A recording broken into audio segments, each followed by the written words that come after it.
Eden Koz here with Just Be, and we are about to take a spiritual boom. We are at an unprecedented time in human history where we are transitioning from 3D to 5D within the great spiritual awakening. This video and audio podcast is the place for you to find your truth beyond politics, your sovereignty, your voice.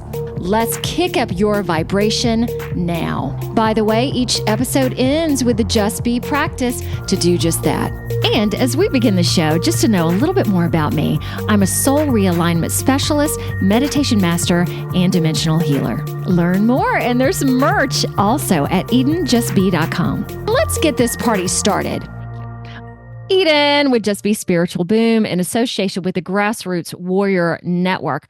My only recurring guest, and we may not see them for a while because they got some big stuff going on. Typically, it's like every 6 to 7 weeks. So welcome back, interstellar, star, galactic communicators, Pia and Cullen. I feel like I need to say that with Pia and Cullen. Hello. Nice intro. Nice to be here as usual. Thank you. Okay, we will end potentially with words of enlightenment and encouragement from the Pleiadian group connection, Laarkmaa.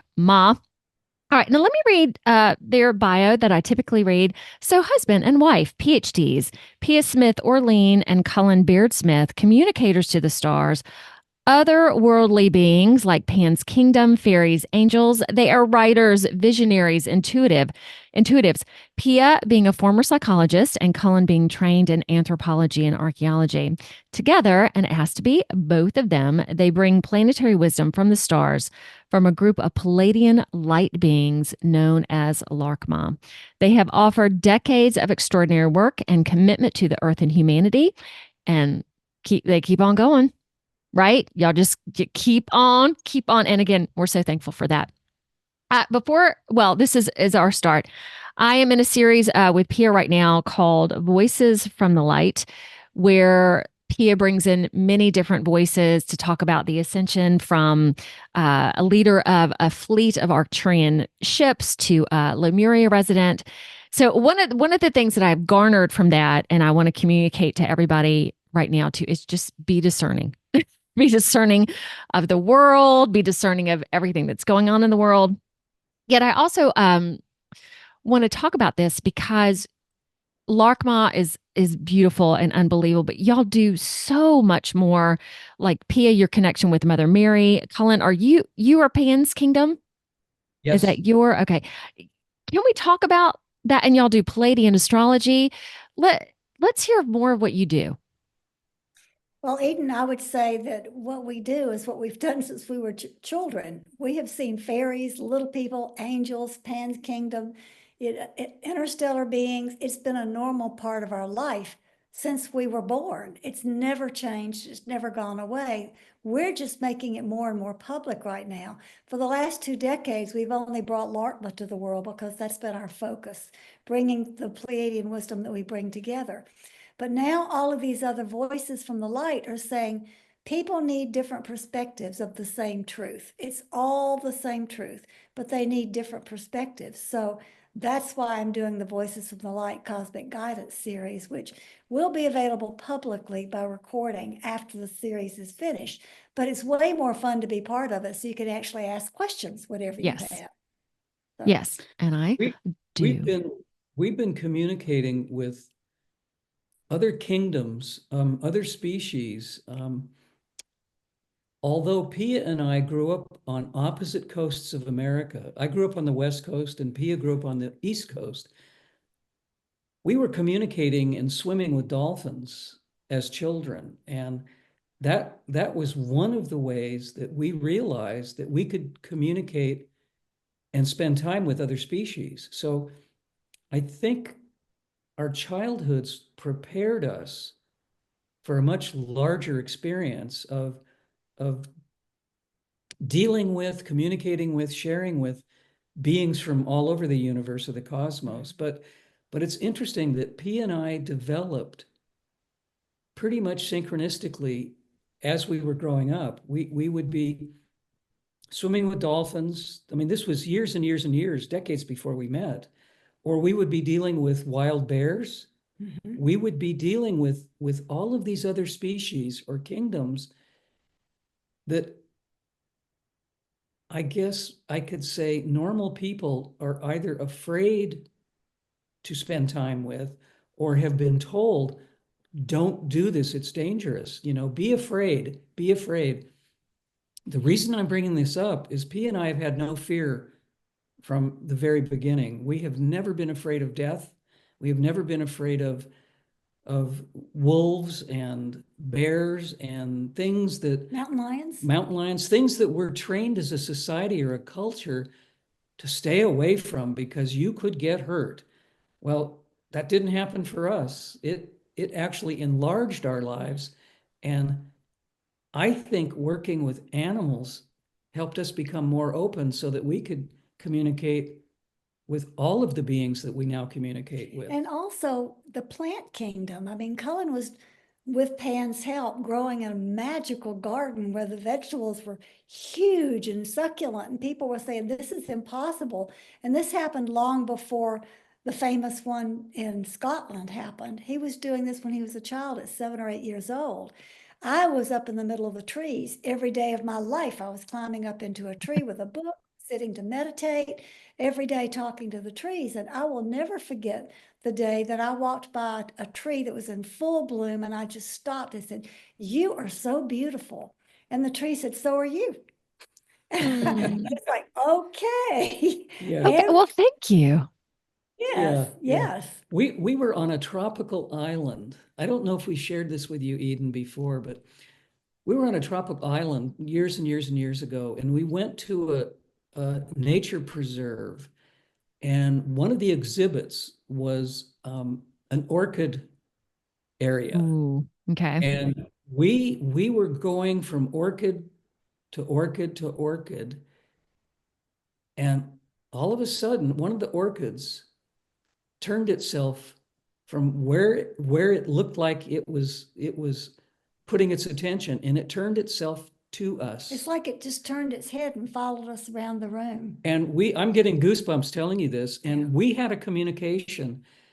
It wasn't verbal, but it was absolutely like thought forms between us and this beautiful orchid.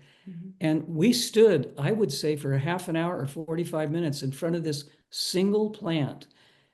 And when we tore ourselves away, when we were ushered out because they it were was closing. it was closing time. They said, y'all need to stop talking to that orchid now. Scooch. Scooch on your way.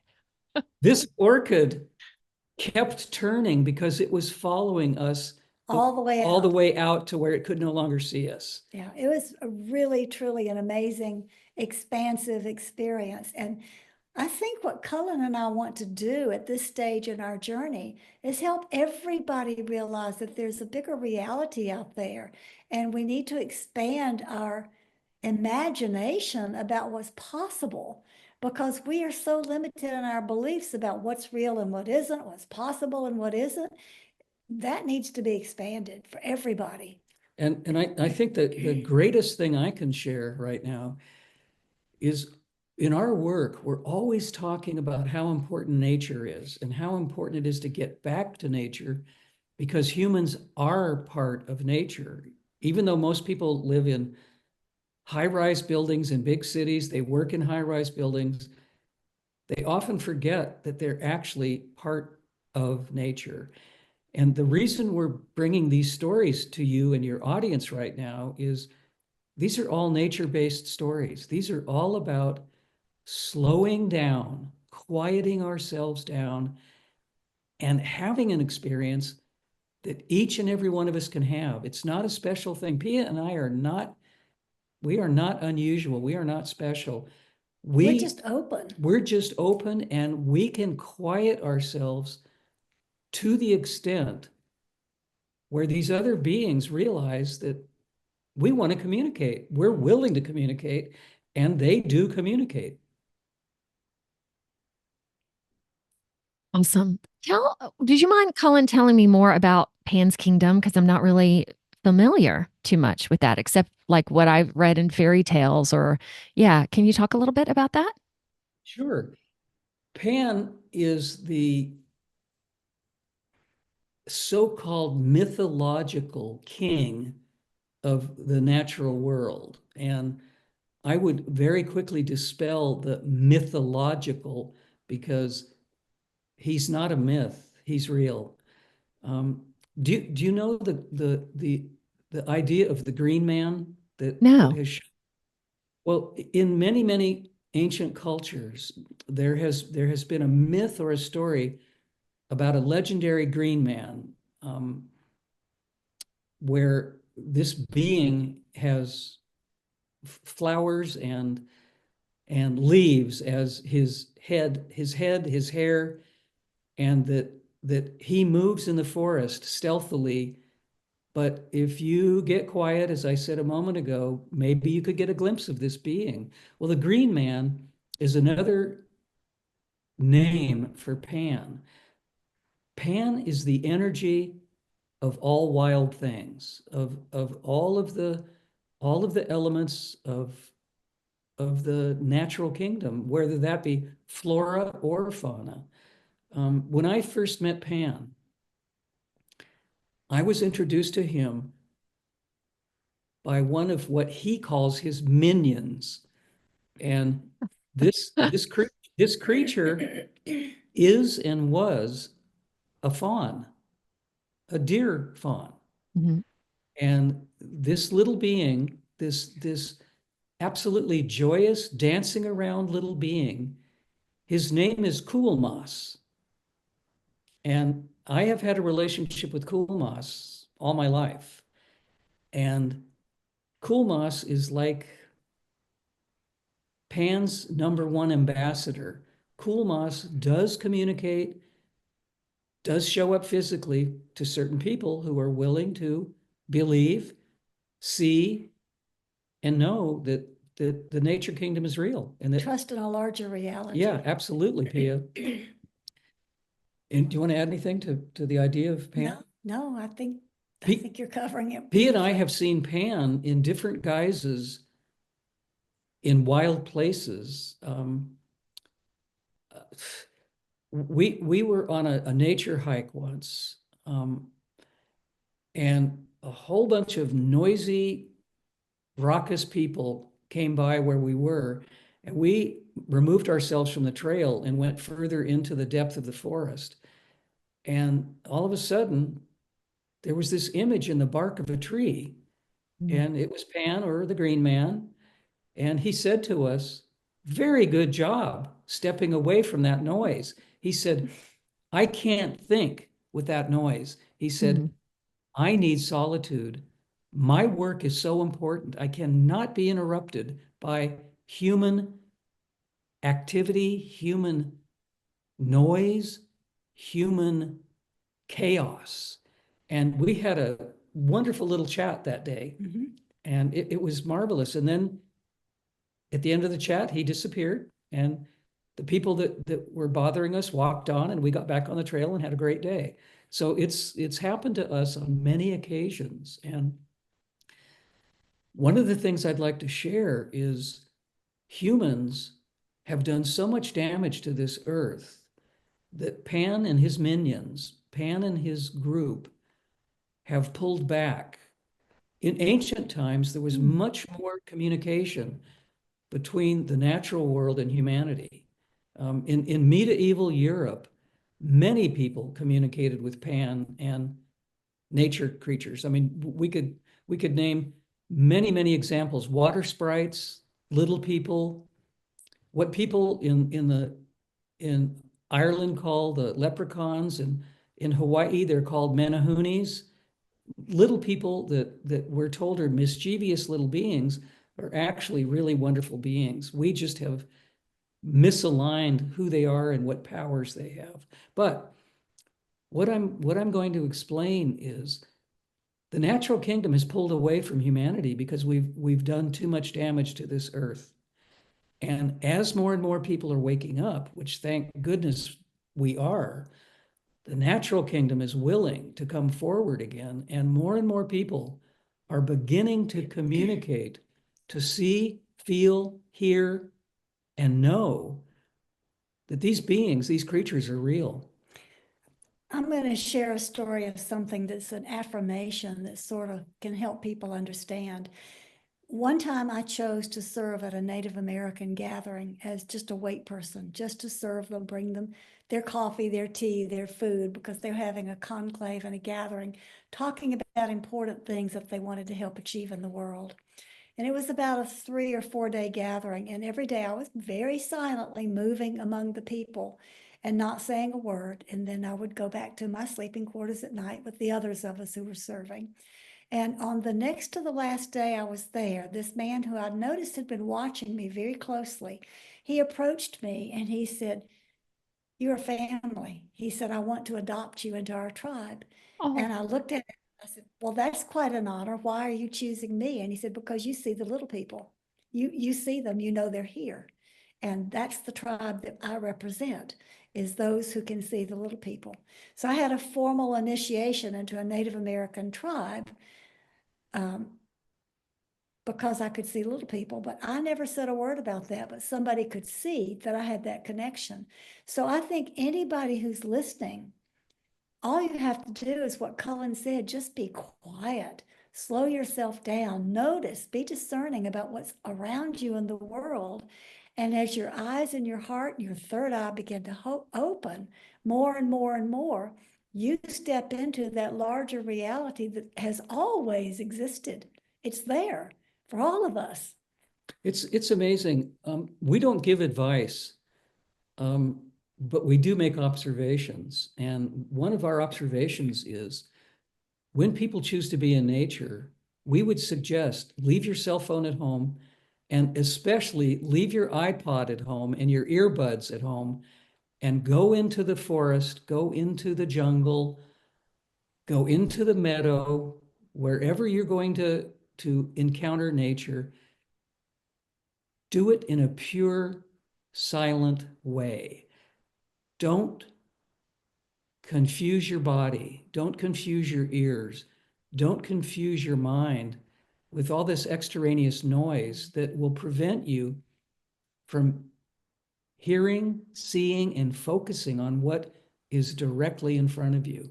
Because when we see people rushing, so many people jog or mountain bike in wilderness areas, and they are missing the most amazing experiences because of the speed and the noise at which they do what they do. And they're missing so much that they could be part of. They're missing so much that could help them develop psychically, spiritually, personally.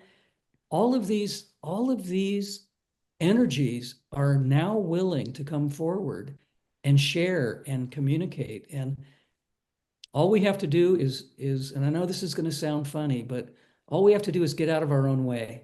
And if we get out of our own way, we will be treated to a deeper, more meaningful experience as we enter nature. okay. I feel like y'all are talking to me because I have, I'm in Ohio. It's cold right now, snow, whatever. I have made a commitment getting out into nature every day. So yesterday when I went, it was about an hour. Same thing, quiet. I put my back up against a tree. Okay, and I know y'all don't give advice per se, but I really, when you're talking about the nature kingdom is ready to open up, I would like to connect with that more. It seems really important that I'm talking to you guys today, and I have made that initiative for myself because I know that during this time and this ascension, it's so important to put yourself back in there to get away from all these EMFs and all the chitter chatter and just be quiet. So I will take it today because I know it's afternoon for you guys, it's morning for me. I will take it today with more, okay, I'm looking off for a second, not seriousness, with more connection, more, oh, what's the word I'm looking for? More heart. And also with you guys saying too, that the nature kingdom has really moved away or from us because we've done so much harm. Like asking it back. Yeah, would y'all add anything to that, I just suddenly feel this huge commitment that it's not just me going for a walk, but I'm usually in it, but I really need to be in it today. What would y'all say to that? I think you've said it beautifully, Eden. I would just add one other little perspective, and that is when you are in it, recognize that you are of it. We are nature. And most people don't want to think of themselves as natural beings. They think, no, that's the animals. The animals are part of nature. We're more evolved than that because we're in our heads. Oh, gracious. And I would say that is exactly the opposite of where we're Not at supposed to all. be going, because we're supposed to be recognizing we are part of nature. Mm-hmm. We're part of this earth. We're part of the stars. We're a wonderful blend of energies that make us who we are in our conscious experience. But when you separate yourself from a large part of who you are, you can't see the path in front of you or what's the real reality. So being in nature and being of nature is a huge attitudinal perspective shift. It's a step in evolution. Yes, thank you, Cullen. Actually, if I can just tell a really short story, I am very fortunate in an ongoing experience that I've had all of my life. My family, for generations, went to a particular place of absolute nature. I went there in my mother's womb the first time. And by the time I could walk, I was on my own two little feet a year or two later. And I was able to be in one of the most special places that I feel on earth. It's a place in California, America, and it's a national park. And it's not a well-known national park, but it is a national park. It's called Sequoia National Park. Oh, yeah. And I was treated by my family, my grandparents, my great-grandparents, who went there from when it was first established. Now, that would be over 150 years ago. And Sequoia is the home of the largest living beings on Earth, the giant sequoia trees. They are often confused with redwoods or other cedar-like trees, but they are their own subspecies. They are truly the giant sequoias. They are up to 5,000 years old. They are the largest trees on Earth. And because I was able to go there year after year after year after year, those trees know my signature. And when I go there, when Pia and I go there together, the trees and I sort of hum together because they know my signature and I know their energy. And those trees are so wise. I don't know if it's because of their age or their size or both, but they are tremendous.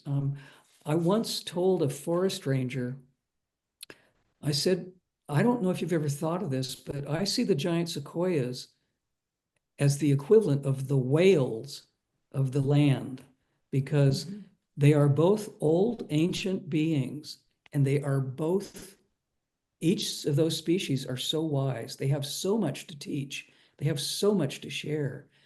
And part of my evolution, part of my path was open to me by my family taking me to be with these trees all of those times. And I mean, as an adult, I go all the time, and I've been there many, many, many, many times, multiple times a year, sometimes. And that experience for me has been one of the greatest nature openings for me, to be around that special energy.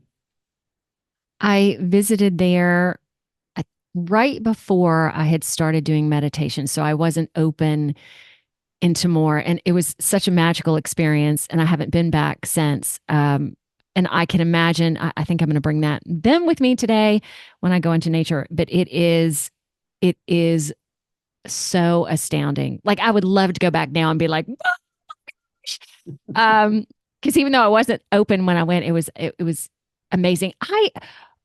Isn't it interesting that elements like this have, like, why haven't they been burned? Why haven't the evil forces or the dark forces who have lost their way? Like, that would seem like a great place to wipe out. Why do y'all think that hasn't happened?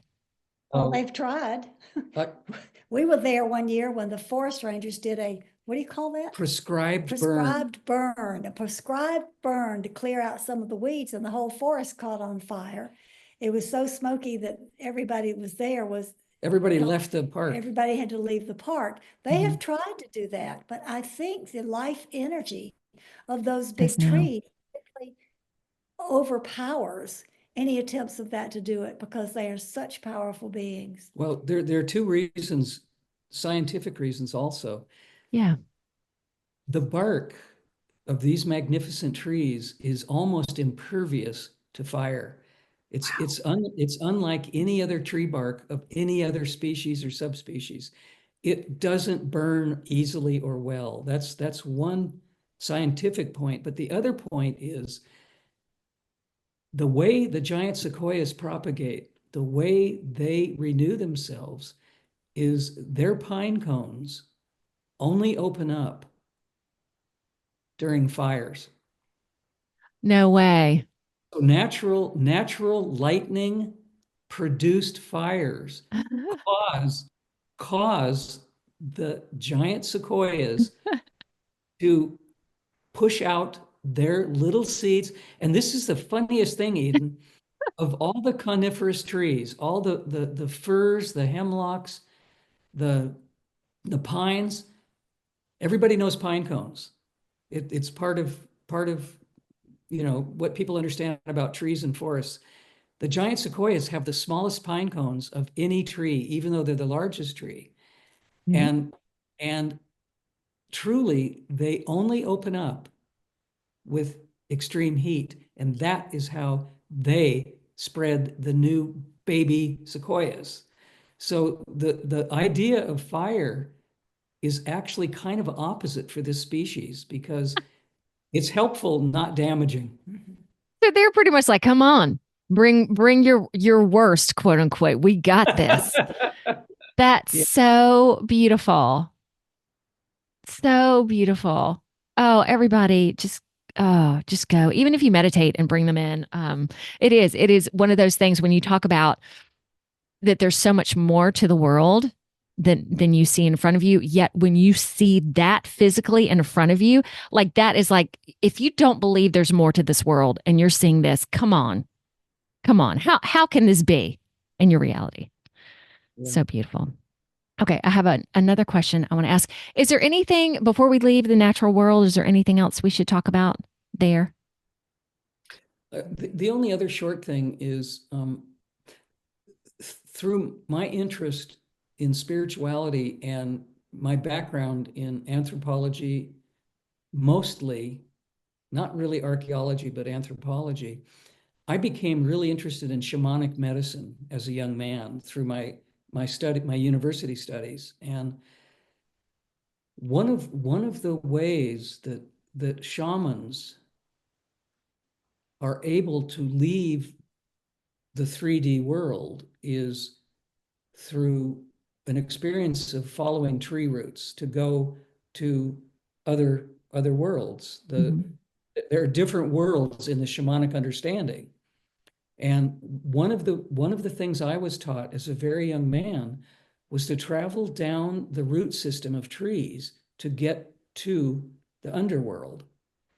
And one of the things I have used in my life through shamanic understanding, practicing shamanic medicine, was to use the giant sequoia root system to go down and find myself in a different realm, a different dimension. So that's another addition to the nature of these wise trees. They allowed me and anybody who wants to do it to follow their roots to get to a different place.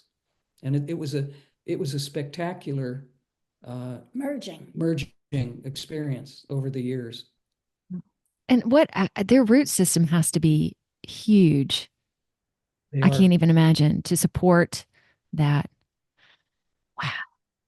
Yeah. So Awesome.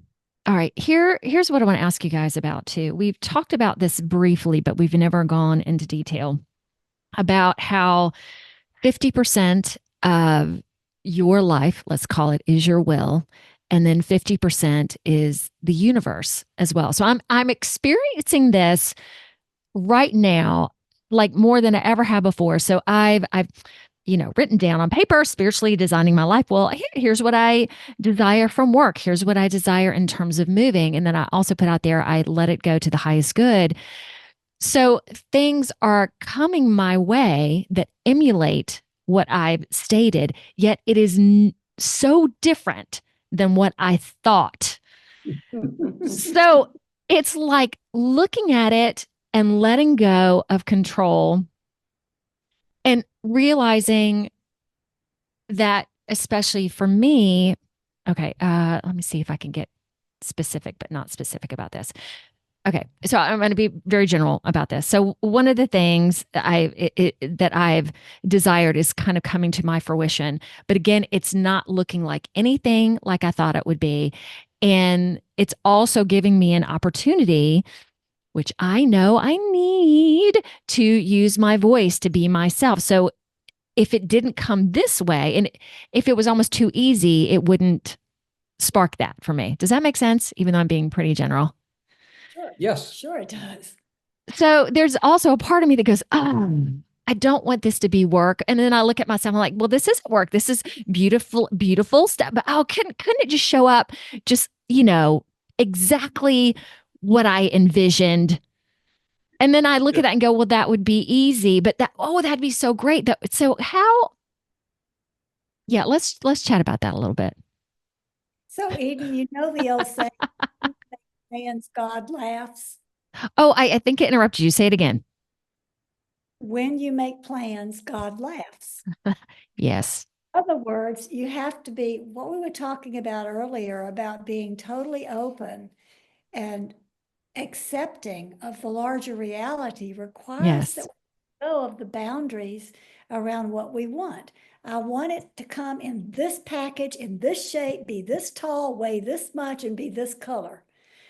If you really want to join the other reality, you have to let go of the restrictions around it and let it show up. And I can tell you, Cullen and I are personally going through a lot of letting go of what we thought would be boundaries that would keep us in a certain position right now. We're going through a lot of changes, and people that we talk to on the phone in our sessions, a lot of them are having the same thing. I thought it was going to look like this. I thought that was going to happen, but now this shows up. It's the energy that we're living into right now. That 50% thing about the universe giving you 50% and the other 50% being your will, what you said about putting your intentions out there is certainly important. Mhm. But sometimes an even larger piece of what's important is, how do you accept what the universe sends you? How do you receive it? What is your attitude going to be? How do you go, oops, well, I need to turn right instead of left, but I see I was on the wrong path, or there's a bend in the road, or whatever it is. How do you adapt and adjust with flow, grace, and ease instead of putting on the brakes and saying, no, that's not the way I wanted it to look? we have a bit of a different slant, or a bit of a different perspective, mostly from the wisdom that we have received from our Pleiadian friends Laarkmaa over the years, but also other voices and other guidance from other places or beings and people and humans. But our take on free will isn't quite like what the New Age has talked about since the 60s, that this is a planet of complete free will, that we have 100% ability to create or co-create everything in our existence, in our field. What Pia and I have come to understand, and Pia talked about this a moment ago, but I want to go a little bit more deeper. What we have garnered, what we have figured out is that we have 50% of the ability to use our free will with what we want, and at the same time, what the universe brings to us. This is not a planet of 100% free will.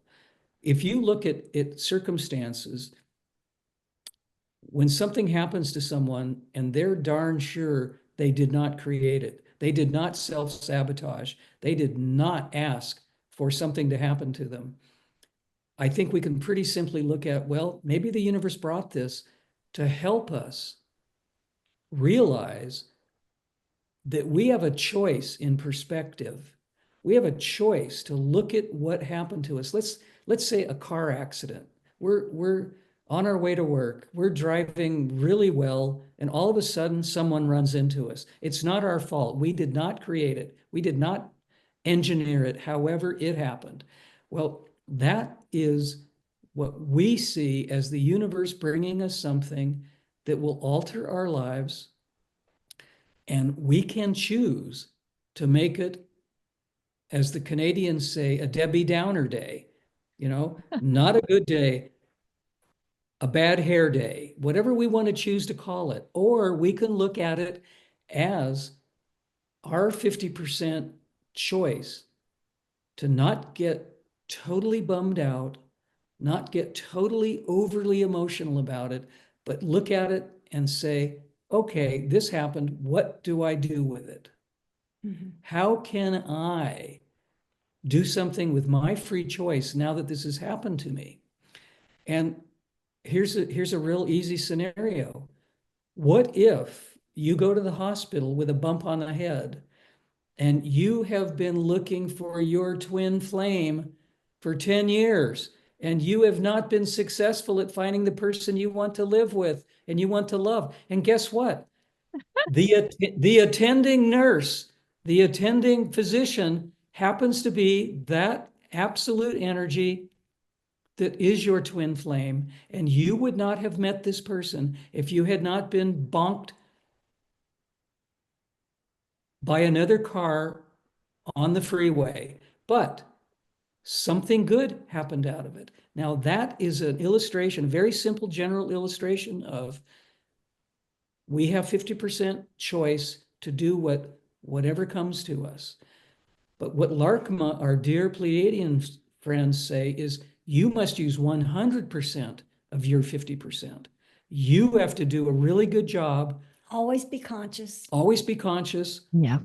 Always look for the silver lining. Always look for, instead of seeing this as a terrible experience, look at it as an opportunity. Mm-hmm. So the way Pia and I look at this is, it's okay to say we only have 50% choice in a free will third dimensional experience. It's not limiting. It actually opens it up into a greater experience, because we never know what is going to come our way. And if we change our belief systems, and I'm going to go back to what Pia said, if we let go of our belief systems, if we let go of our attachment, I want it this way. I want this to happen in the way I'm expecting it. And expectation can be a very large trap. That's a really good point. You want to repeat that? Expectation can be a very large trap. Yes. And so the example I used about the car accident, it could be anybody in that scenario. It could be a police officer that comes to the scene. It could be an ambulance driver. It could be an EMT. It could be the person who hit you in the other car. Yeah, I mean, it might have been not their fault either. Someone might have hit them and it was a chain reaction and they hit your car. We don't know. But we do know that everything that happens has a reason. There's a very famous saying that whether you know it or not, the universe is unraveling exactly, unfolding exactly as it should be. Yeah. And so the whole thing around free will and destiny, fate, personal choice, maybe isn't exactly the way we've been talking about it since we were all taking acid in the 60s. There's another little piece also, and that is the remembrance that we're all connected.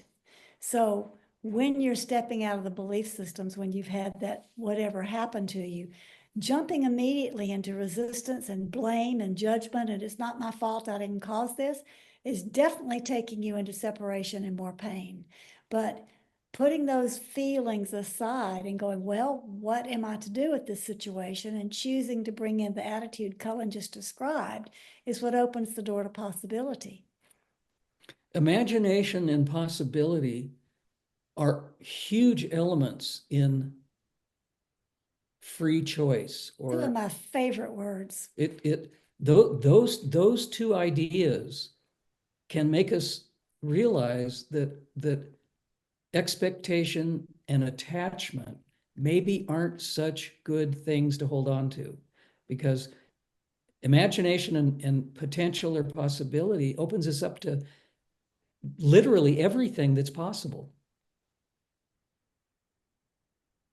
One of the things I'm working on too, thank you so much for that, is also control. And I've done such a good job, decades of letting go of control. And now there's more that I'm seeing within myself. Yeah, I think expectation,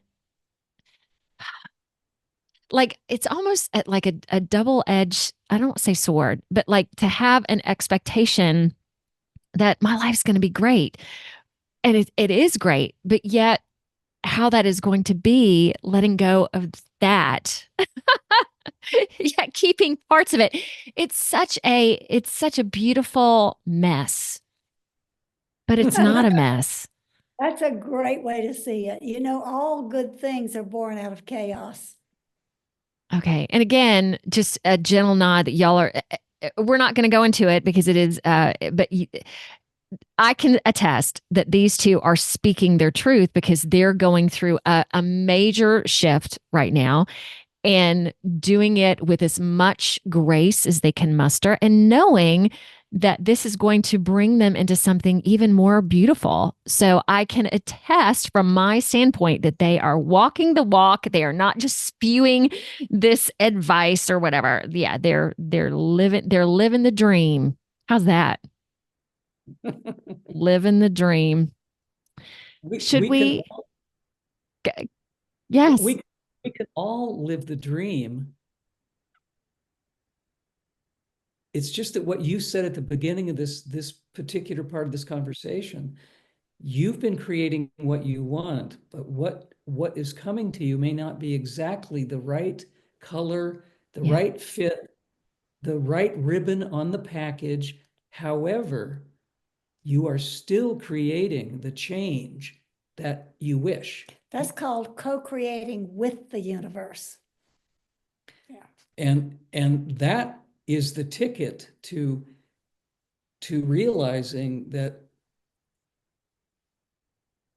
whatever comes to us will have multiple facets. We can say easily that there will be gifts, there will be challenges, there will be synchronicities, there will be conditions, there will be, I could go on and on and on, but each one of those things possibly in even unknown ways can bring us what we're looking for. It may just not be every I dotted and every T crossed in the way we thought we wanted. And I'm going to say that over again. It might I be like in it a too. right. I'm going to say every thought that we thought we wanted, because maybe what we think we want isn't really what we need. Mm-hmm. And that boils down to trusting the universe again, that I know I don't know everything that is the best for me. Like letting go of, I do know myself, but do I trust source? Do I trust God? Can I allow myself to be placed there and let go of certain things, but still be in it? It's a beautiful, challenging dance. How are y'all dancing right now? Key to that is to keep dancing. Yes. Just dancing. Don't sidestep it. Don't resist it. Don't back into the wall. Just keep dancing. That's a Keep great, that dancing. is a great metaphor, both of you. Thank you. If the melody changes, don't stop dancing. Yeah, Just keep dancing. that's it. Don't stop. Just because the tune that we were dancing to takes a little variation doesn't mean we need to go sit down. Like going from orchestra, beautiful orchestra to hard rock, or you just go with the hard rock for a moment and just hang in there.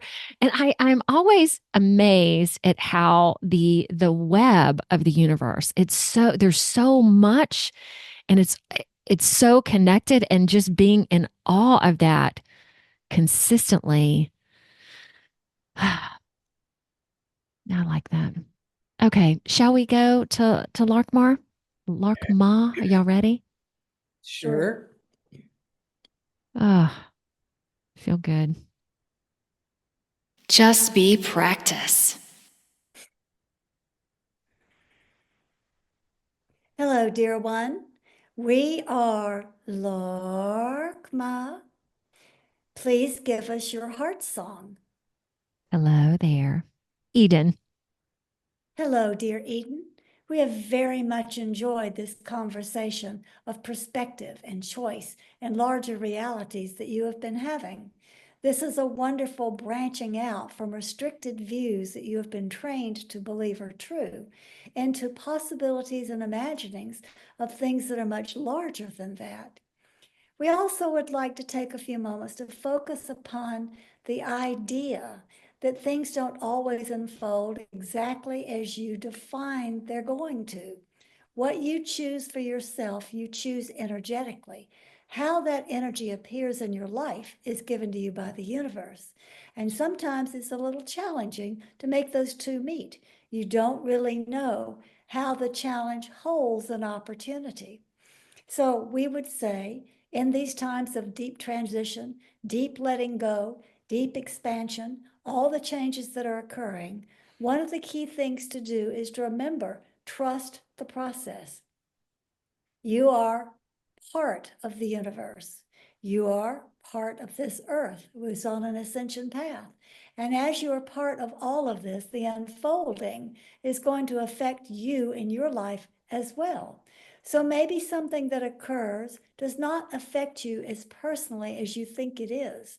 Maybe it's just a ripple or a side effect of something much larger that is connected to someone else that you don't even know. You are one soul family, one group, one human experience who are moving closer into unity. And while, yes, it is true that each individual has their own choice and can determine the speed of how they are moving forward in evolution, you all still create ripples for one another as each one either accepts the flow as it comes to them or resists the flow of what comes to them. So when you can join hands together and say, I don't necessarily understand this, but I trust this is for the benefit of the highest good of all. And I'm going to spend some time in my heart asking, what does the universe want me to do with this piece of experience that has landed in my lap? How does the universe wish me to respond so that I can be a support for all of my fellow creatures on this planet who are also part of this ascension process? In other words, everything that happens is not personal to you, even though it may seem so in the story that you are living. It may seem that what happens to you has no impact on anyone else, but it does. For whether you resist it, get angry, get sad, or embrace it and say, okay, what needs to come next? How you react or respond to whatever appears to be happening personally to you is the energy that will ripple out to connect with and touch all other beings. You know, animals can tell when an earthquake is coming. They feel the energy of the shift and the rumbles long before the earthquake shows up at the surface, and people can feel it. And they move to areas of safety. That illusion of safety is something that you can attach to as reality by listening as the animals do to the energy around you and saying, what do I need? Where do I need to go? At the same time, it is important for you to remember that how you react or respond to what comes to you and the ripples that you create are what others feel, whether they recognize it or not. They will feel anxious because the energy arriving is angry, sad, disruptive, unhappy, reactive, or they will feel the ripples of energy arriving as everything's going to be okay. There's grace and flow, even though I can't see it. In other words, you are far more powerful than you realize. You hold the power within you to make choices that collectively ripple out into the planet in a way that responds to the circumstances with love, gratitude, grace, joy, flow, and through those higher vibrational energies, impact others, all others, with higher vibrational energy rather than the lower vibrations of fear, worry, jealousy, anger, all of those other things. So you are more potent and powerful in your energetic expression than you recognize. That makes it keenly important for you to adjust your attitude, change your perspective, let go of your beliefs, open your heart to other possibilities, and imagine the beautiful world that you are co-creating with the universe.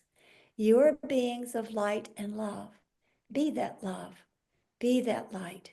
Be who you are. And simply through being who you are and slowing down and listening to your heart, you will make choice after choice after choice that aligns with your spiritual intentions of how you wish to evolve. And you will be of service to all others who are evolving at their own pace through their own choices in the same way. You are a light. You are a being of love. Be that. It is who you are. We love you. Good always.